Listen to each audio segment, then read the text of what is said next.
শখের তুলনা কি ৮০ টাকা হয়? আমার কাছে আমার শখের রান্নাটাও কিন্তু সেম মনে হয়। রান্না করতে আমার প্রচুর ভালো লাগে, তবে প্রত্যেক দিন না, মাঝে মধ্যে হঠাৎ করে কখনো। তাই তো আজকে একটা দেশি মুরগি রান্না করতেছিলাম। এর আগে কখনো আমার দেশি মুরগি রান্না করা হয় নাই, এই ফার্স্ট টাইম।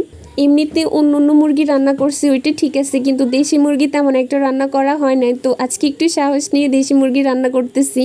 রান্না শুরু করার আগেই চিন্তা করতেছিলাম, জানি না রান্না করলে কেমন হবে, ভালো হয় নাকি ভালো না হয়। তারপরে আবার ভাবতেছি যে যেমনই হোক একটু ট্রাই করে দেখি। দারচিনি, এলাচ, তেজপাতা দিতে প্রথমে ভুলে গিয়েছিলাম, তার জন্য একটু কষিয়ে নিয়েছি যখন মাংসগুলো, তারপরে এই জিনিসগুলো দিয়ে দিলাম। Actually I have a no idea এসব রান্না টান্নার ব্যাপারে। রান্না করতে এমনিতে অনেক বেশি পছন্দ করি, তা ঠিক আছে, কিন্তু কখন কোথায় কি দিতে হবে, কি পরিমাণ জিনিস, সেটা আমার একদমই ভালোভাবে জানা নাই। দেখতেই পাচ্ছেন একদম শুরুর দিকে মিস্টেক করে ফেলছি, কারণ দারচিনি এলাচ দিতে আমি ভুলে গেছিলাম। তারপর হঠাৎ করে মনে হলো যে এগুলো তো দিতে হয়। আসলে রান্নাবান্না এমন একটা জিনিস, এটা করতে করতে মানুষের একটা ভালো আইডিয়া চলে আসে। আমি এখন যে পরিমাণ করতে পারতেছি, মানে যেরকমটা হচ্ছে, আগে কিন্তু এমনটাও হতো না, একদমই কাঁচা ছিলাম রান্নার ব্যাপারে। তবে আমার কিন্তু অনেক বেশি আগ্রহ ছিল, আর আমি অনেক বেশি পছন্দ করতাম। কোথায় লবণ বেশি দিতে হবে, কোথায় মরিচ বেশি দিতে হবে, বা কোথায় হলুদ কম দিতে হবে, মশলা কম দিতে হবে, এটা বুঝতাম না। যেমনি পারতাম এমনি রান্না করে ফেলতাম। তখন রান্নাটা যেমনই হতো না কেন, সবাই বলতো যে অনেক ভালো হয়েছে, অনেক মজা হয়েছে। তাদের এসব পাম্পটি শুনে আমি কিন্তু অনেক উৎসাহিত হতাম, তারপরে আরও বেশি আগ্রহ জন্মতো আমার। এসব পাম্পটি থেকেই কিন্তু আমার আগ্রহটা অনেকাংশে জন্মে গেছিলো। তার জন্য আমি আস্তে আস্তে কী করতাম, যখনই ফ্রি থাকতাম বা আমার এমনিতে ভালো লাগতো, তখন রান্না টান্না করতাম, আর সবাই অনেক বেশি খুশি হতো। মানে একদম নর্মাল নিম্নমানের যে রান্নাগুলো আছে, সহজগুলো আর কি, তো ওইগুলো আমি করতাম, কারণ ওইগুলো করতে আমার তেমন একটা ভয় লাগতো না। আর এমনিতে যেগুলো ভালোভাবে করার দরকার সেগুলো আমি করতাম না, কারণ ওইটা ভালো হয় নাকি ভালো না হয়।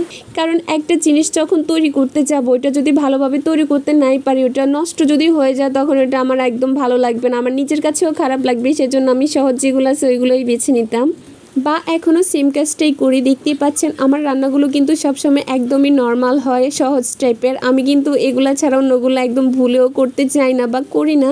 আজকের মুরগিটা কিন্তু দুইভাবে রান্না করছি, মানে দুই রকমের তরকারি বানাইছি আর কি। অর্ধেক রান্না করছি এমনিতে, আর অর্ধেক রান্না করছি জালি কুমড়ো দিয়ে।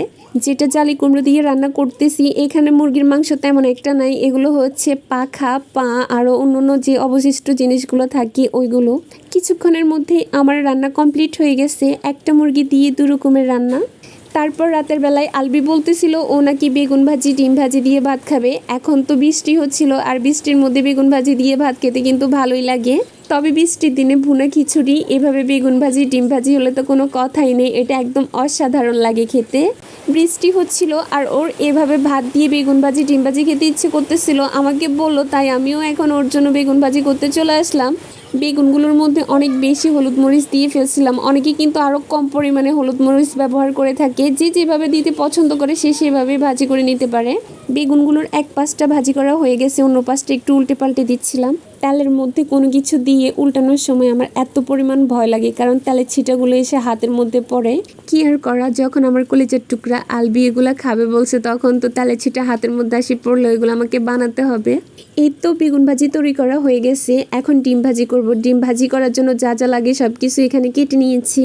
তারপর একটা চামচ দিয়ে ডিমগুলোকে ভালো করে ফিনিশিং করে নিয়েছিলাম, কারণ হাত দিয়ে কচলাতে আমার অনেক বেশি বোরিং লাগে। এই জিনিসটা আমার কাছে একদম পছন্দ না, হাত দিয়ে ডিম কচলানো। ডিম আর পেঁয়াজগুলোকে ভালো করে ফিনিশিং করে তারপরে তেলের মধ্যে দিয়ে দিয়েছি। তেলের মধ্যে দেওয়ার পর দেখেন এটা মনে হচ্ছে যে ছোটোখাটো একটা মানচিত্র। এই মানচিত্রটাকে আবার একটু উল্টাই দিচ্ছি, উল্টে দেওয়ার পর অন্য পাশটাও ভাজি করা হয়ে গেছে। সো আজকের ব্লগ এই পর্যন্ত। সবাই অনেক বেশি ভালো থাকবেন। আমার ব্লগ যারা দেখেন, পছন্দ করেন, তাদেরকে অনেক বেশি ধন্যবাদ। Thanks for watching this video. Allah Hafiz.